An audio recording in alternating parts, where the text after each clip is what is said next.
तो क्या हाल है आप सभी की। उम्मीद करते हैं सब अच्छे होंगे, सब बढ़िया होंगे, अपने अपने घर पे मौज काट रहे होंगे। तो देखिए डोनाल्ड ट्रंप 20 जनवरी 2025 को यहाँ पर राष्ट्रपति पद की शपथ ले लेंगे।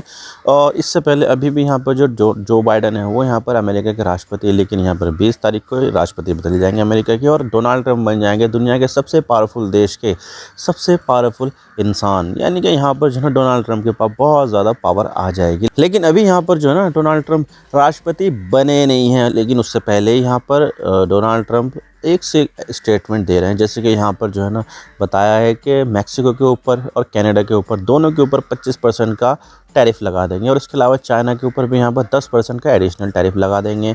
और इसके साथ साथ ही यहाँ पर ये भी बताया है कि हम यहाँ पर कनाडा को एनेक्स कर लेंगे। कनाडा को यहाँ पर 51 वाइज स्टेट्स बताया है, और जस्टिन ट्रूडो को जो वहाँ के कनाडा के प्राइम मिनिस्टर उनको यहाँ पर बार बार गवर्नर जस्टिन ट्रूडो के नाम से संबोधित भी कर रहे हैं। और इसके अलावा भी यहाँ पर जो यूरोप से आने वाले या दूसरी जगह से आने वाले जो भी सामान है उसके ऊपर यहाँ पर टैरिफ लगाने की बात कर रहे हैं। और इसके साथ साथ यहाँ पर जो है ना प्राइम मिनिस्टर मोदी के साथ जो है ना डोनाल्ड ट्रंप के संबंध बहुत ही अच्छे माने जाते हैं। लेकिन यहाँ पर डोनाल्ड ट्रंप ने इंडिया को भी नहीं छोड़ा। इंडिया को भी यहाँ पर लगातार कह रहे हैं कि भाई इंडिया टैक्स का अब्यूज़र देश है, और यहाँ पर बहुत ज़्यादा टैक्स लगाता है अमेरिकन सामान के ऊपर। और इसी के साथ यहाँ पर अगर ऐसा होता है तो अमेरिका भी यहाँ पर इंडिया के गुड्स के ऊपर रेसिप्रोकल टैक्स लगा देगा। यानी कि यहाँ पर जो भी टैक्स इंडिया अमेरिका के सामान पर लगाएगा उतना ही टैक्स यहाँ पर अमेरिका इंडिया के सामान के ऊपर भी लगाएगा। और ये चीज़ यहाँ पर इंडिया के फेवर में बिल्कुल भी नहीं रहने वाली है, क्योंकि देखा जाए तो इंडिया का जो सामान का जो ट्रेडिंग वगैरह होता है तो ज़्यादातर देशों के साथ ये नेगेटिव में होता है, और यहाँ पर डेफिसिट ही रहता है ट्रेड। लेकिन अमेरिका की एक ऐसा देश है जिसके साथ व्यापार करने पर इंडिया को यहाँ पर फ़ायदा होता है, और इंडिया यहाँ पर जो है ना ज़्यादा सामान बेचता है और कम ख़रीदता है। तो इसकी वजह से यहाँ पर जो है ना अमेरिका इंडिया के लिए बहुत ज़्यादा इंपॉर्टेंट हो गया। लेकिन अभी एक चीज़ और है यहाँ पर, और उन्होंने यहाँ पर ये बोल दी कि भाई मैं यहाँ पर पनामा कैनाल को एनेक्स कर लूँगा, मिलिट्री तरीके से एक्शन ले लूँगा और यहाँ पर अपने कंट्रोल में ले लूँगा। और इसी के साथ यहाँ पर ग्रीनलैंड दुनिया का सबसे बड़ा आइलैंड जिसको माना जाता है, जिसका जो एरिया है देखने में देखा जाए तो ये इंडिया से बड़ा लगेगा, लेकिन यहाँ पर इंडिया से कम है इसका एरिया। तो दुनिया का सबसे बड़ा आइलैंड उसको भी यहाँ पर जो है ना अपने कंट्रोल में लेने की बात कर रहे हैं डोनाल्ड ट्रंप। तो आज इसके बारे में पूरी डिटेल के साथ बात करें भाई यहाँ पर जो ग्रीनलैंड है उसकी इम्पोर्टेंस क्या है, और यहाँ पर डोनाल्ड ट्रंप क्यों ग्रीनलैंड को अपने कब्जे में लेना चाहते हैं, और अभी देखा जाए तो किसके कंट्रोल में आता है, सब बात करते हैं। लेकिन उससे पहले अगर आप चैनल पर नए हो ना सब्सक्राइब जरूर कर देना वीडियो को, चाहे लाइक करो डिसलाइक करो, लेकिन चैनल को सब्सक्राइब जरूर कर देना। तो चलो शुरू कर दो। तो सबसे पहले अब यहाँ पर जो है ग्रीनलैंड की लोकेशन देख लेते हैं कि ग्रीनलैंड यहाँ पर लोकेटेड कहाँ पर है। तो देखिए यहाँ पर अगर आप देखेंगे तो अटलांटिक महासागर के पास यहाँ पर ग्रीनलैंड लोकेटेड है, और इसके साउथ में आपको मिलेगा अटलांटिक महासागर, और इसके पास जो है ना आर्कटिक महासागर आपको मिल जाएगा। तो आर्कटिक के एरिया में यहाँ पर जो है ना सबसे बड़ा जो लैंड मास है वो यहाँ पर ग्रीनलैंड ही है।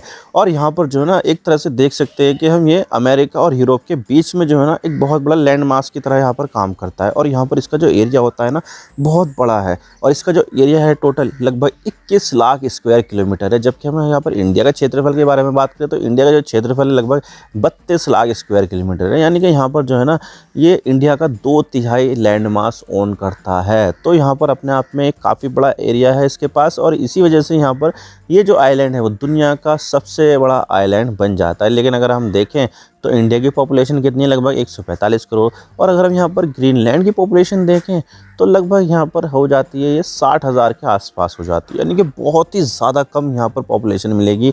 एक नगरपालिका की जो है ना इंडिया में अगर कहीं पर होती है तो उसमें भी यहाँ पर जो है ना इससे ज़्यादा लोग रहते हैं। लेकिन यहाँ पर ग्रीनलैंड की टोटल आबादी कितनी है, लगभग है यहाँ पर कितनी 60,000 है। और इसमें जो है ना डेनमार्क का कंट्रोल है। हालांकि ये एक ऑटोनोमस एरिया है, और उसमें यहाँ पर एक प्राइम मिनिस्टर भी होता है जो यहाँ पर एक बोरप करके है, म्यूट बोरप करके नाम से है प्राइम मिनिस्टर। तो वो यहाँ पर काम करते हैं, लेकिन यहाँ पर वो भी डेनमार्क के अंडर में ही काम करते हैं। उनकी फॉरेन पॉलिसी है, उनका डिफेंस बैंकिंग वो सब यहाँ पर जो है ना डेनमार्क की मैनेज करता है। तो ये डेनमार्क की एक ऑटोनोमस टेरिटरी है। तो देखा जाए तो ये यूरोप के लिए एक बहुत ही ज़्यादा इंपॉर्टेंट है, और यहाँ पर जो है ना जियो स्ट्रेटेजिकली बहुत ज़्यादा इंपॉर्टेंट रखती है। क्योंकि देखा जाए तो कोल्ड वॉर के एरा में यहाँ पर अमेरिका का एक बेस होता था। डेनमार्क वैसे देखा जाए तो नेटो का सदस्य है, तो नेटो का सदस्य अमेरिका भी है। तो उसके हिसाब से यहाँ पर जो है ना अरेंजमेंट बना दिया था कि यहाँ पर अमेरिका भी अपना एक बेस बना सकता है। तो कोल्ड वॉर में यहाँ पर जो है ना पिटुफिक के नाम का एक बेस होता था, अभी भी यहाँ पर जो है ना एक बेस है। तो यहाँ पर जो है ना उसके ज़रिए यहाँ पर बहुत सारी चीज़ों को यहाँ पर मॉनिटर कर सकता है अमेरिका। जैसे कि देखा जाए तो जो मिसाइल वगैरह रशिया से आ जाए, चाइना से आ जाए, यहाँ तक कि नॉर्थ कोरिया से अगर आ जाए तो वो यहाँ से जो है ना कंट्रोल कर सकता है, देख सकता है कि कहाँ पर इसकी ट्रैजेक्टरी है, कैसे हम इसको रोक सकते हैं। तो अमेरिका के लिए ये जो है ना बहुत ज़्यादा इंपॉर्टेंट हो जाता है। और इसके अलावा यहाँ पर देखा जाए तो रशिया की जो प्रेजेंस है ना वो आर्कटिक महासागर में बहुत ज़्यादा स्ट्रॉन्ग है। आपने भी देखा होगा उसके कई सारे जो न्यूक्लियर पावर शिप ब्रेकर है वो यहाँ पर काम करते हैं, ताकि यहाँ पर अपने जो शिप्स है उसके लिए रास्ता बनाया जा सके। तो यहाँ पर उसकी जो मौजूदगी है रशिया की बहुत ज़्यादा है। इनफैक्ट यहाँ पर यूरोप की भी इतनी मौजूदगी आर्कटिक महासागर में उतनी नहीं है जितनी यहाँ पर रशिया की मानी जाती है। तो रशिया अपना जो चहलकदमी है वो यहाँ पर बढ़ा रहा है। इससे कहीं ना कहीं यहाँ पर जो है ना अमेरिका को एक सिक्योरिटी थ्रेट मिल जाएगा कि अरे यहाँ पर जो है ना रशिया ने अगर कंट्रोल कर लिया इसके ऊपर, तो कहीं ना कहीं यहाँ पर जो है ना अमेरिका की जो सिक्योरिटी है उसमें यहाँ पर जो है ना थ्रेट मिल जाएगा। रशिया ने अगर यहाँ पर बेस बना लिया तो रशिया के लिए बहुत ज़्यादा ईजी हो जाएगा अमेरिका को अटैक करना। तो ये चीज़ें जो है ना अमेरिका के लिए सही नहीं है। और अमेरिका यहाँ पर ये चाहता है कि मैं यहाँ पर ग्रीनलैंड को ख़रीद लूँ या फिर इसके ऊपर अटैक कर दूँ। तो ये सब चीज़ें और जियो स्ट्रेटेजिकली और जियोग्राफिकली ये बहुत ज़्यादा इंपॉर्टेंट हो जाता है अमेरिका के लिए, बल्कि दुनिया के लिए भी है। और इसके अलावा यहाँ पर जो है ना रेयर अर्थ मिनरल्स बहुत ज़्यादा पाया जाता है। आपको तो पता ही है कि इलेक्ट्रॉनिक्स इंडस्ट्री कितनी ज़्यादा बूम कर रही है। और इसके अलावा यहाँ पर एआई कितना ज़्यादा जो है ना बज़वर्ड बन गया है। तो एआई में इस्तेमाल करने के लिए जो सेमीकंडक्टर लगता है, जीपीयू लगता है, उसके लिए यहाँ पर रेयर अर्थ मटेरियल चाहिए चाहिए होते हैं। और इलेक्ट्रॉनिक सामान बनाने के लिए भी रेयर अर्थ मटेरियल चाहिए होते हैं। और इसके अलावा जो वेपन्स हैं और जो दूसरे हथियार हैं उनको बनाने के लिए भी रेयर अर्थ मटेरियल चाहिए होते हैं। जैसे कि यहाँ पर जो है ना इलेक्ट्रॉनिक डिवाइस लगाए जाते हैं, रडार को जो है ना इधर उधर करने के लिए, कब पकड़ में ना आए, स्टेल्थ फीचर बनाने के लिए। तो भाई यहाँ पर जो है ना चकमा देने के लिए और जीपीएस जैमिंग, जीपीएफ स्पूफिंग करने के लिए भाई यहाँ पर जो है ना सेमीकंडक्टर लगता है। तो उसको बनाने के लिए यहाँ पर जो है रेयर अर्थ मटेरियल चाहिए। तो रेयर अर्थ मटेरियल ग्रीनलैंड में बहुत ही ज़्यादा है। लेकिन यहाँ पर देखा जाए तो यूरेनियम भी बहुत ज़्यादा है। यूरेनियम की माइनिंग भी यहाँ पर ग्रीनलैंड ने बैन कर रखी है। तो भाई देखा जाए तो यहाँ पर जो है ना रेयर अर्थ मटेरियल बहुत ज़्यादा है उसके पास। और दुनिया में जो जितना भी रेयर अर्थ मटेरियल्स होता है सबसे ज़्यादा जो उसकी जो प्रोसेसिंग है, जो बेचता है, वो यहाँ पर चाइना बेचता है। तो भाई यहाँ पर जो है ना चाइना का समझ लीजिए एक अधिकार है। तो इसी को चुनौती देने के लिए भाई अमेरिका के पास या दूसरे वेस्टर्न देशों के पास भी यहाँ पर रेयर अर्थ मटेरियल होने चाहिए।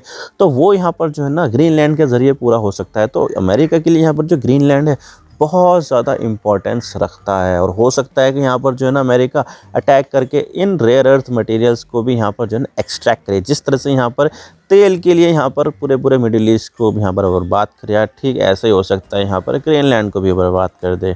और इसके अलावा यहाँ पर वाटर वे भी एक मेजर रोल प्ले करती है, क्योंकि देखा जाता है ग्लोबल वार्मिंग की वजह से यहाँ पर जो है ना जो ग्रीनलैंड का जो पूरा जमा हुआ हिस्सा होता था या फिर जो आर्कटिक का जो जमा हुआ हिस्सा होता था वो अब यहाँ पर पिघलने लगा है।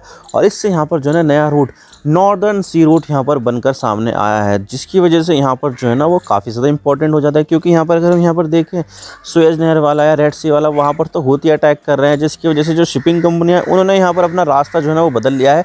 अब वो जो अफ्रीका है उसके नीचे से जा रहे हैं केप ऑफ गुड होप से, और वो लंबा रास्ता पड़ रहा है। लेकिन यहाँ पर जो है ना एक जो नॉर्दर्न सी रूट है वो यहाँ पर हो सकता है कि छोटा रास्ता पड़े, और यहाँ पर बहुत सारे जो देश है वो नॉर्दर्न सी रूट को विकसित करने में लगे हुए हैं, जैसे कि रशिया है, चाइना है। और अब यहाँ पर अगर ग्रीनलैंड को अगर अमेरिका कब्जे में ले लेता है तो यहाँ पर अमेरिका भी यहाँ पर इसको जो है ना काफ़ी ज़्यादा कंट्रोल कर सकता है और उसका इस्तेमाल भी कर सकता है। तो भाई यहाँ पर जो वाटर वे है वो यहाँ पर ग्लोबल क्लाइमेट की वजह से नया खुल गया है आर्कटिक में, और इसकी वजह से यहाँ पर अमेरिका का इंटरेस्ट भी ग्रीनलैंड में हो गया है, जिसकी वजह से यहाँ पर अमेरिका चाहता है कि ग्रीनलैंड का कब्जा अमेरिका के पास हो। और ऐसा नहीं है कि यहाँ पर जो अमेरिका है वो पहली बार ट्राई कर रहा है ग्रीनलैंड को खरीदने की या उस पर कब्जा करने की, बल्कि इससे पहले भी यहाँ पर अमेरिका ट्राई कर चुका है। 2019 में यहाँ पर डोनाल्ड ट्रंप ने ही यहाँ पर कंसीडर किया था ग्रीनलैंड को ख़रीदने के लिए, और यहाँ पर जो है ना सोच रहे थे कि भाई एक बहुत बड़ी रियल इस्टेट डील हो जाएगी डेनमार्क के साथ।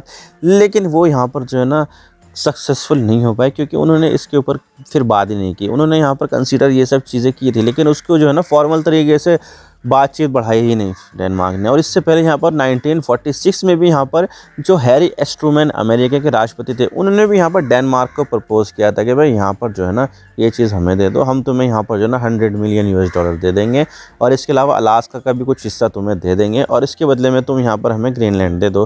तो तब यहाँ पर डेनमार्क के पीएम ने सीधा मना कर दिया भाई यहाँ पर जो है ना ये सब चीज़ें नहीं है। और अभी भी यहाँ पर जो डेनमार्क है वो मना कर रहा है कि भाई Greenland is not for sale. और यहाँ पर ग्रीनलैंड के प्राइम मिनिस्टर म्यूट बोरप ने भी यहाँ पर कह दिया है कि भाई ग्रीनलैंड सेल के लिए नहीं है। और इसी के साथ ही यहाँ पर डेनमार्क ने डिफेंस बजट भी ग्रीनलैंड का बढ़ा दिया है, ताकि यहाँ पर अगर कुछ ऐसा होता है तो उसके पास यहाँ पर हथियार हो यहाँ पर और डिफेंस कर सके।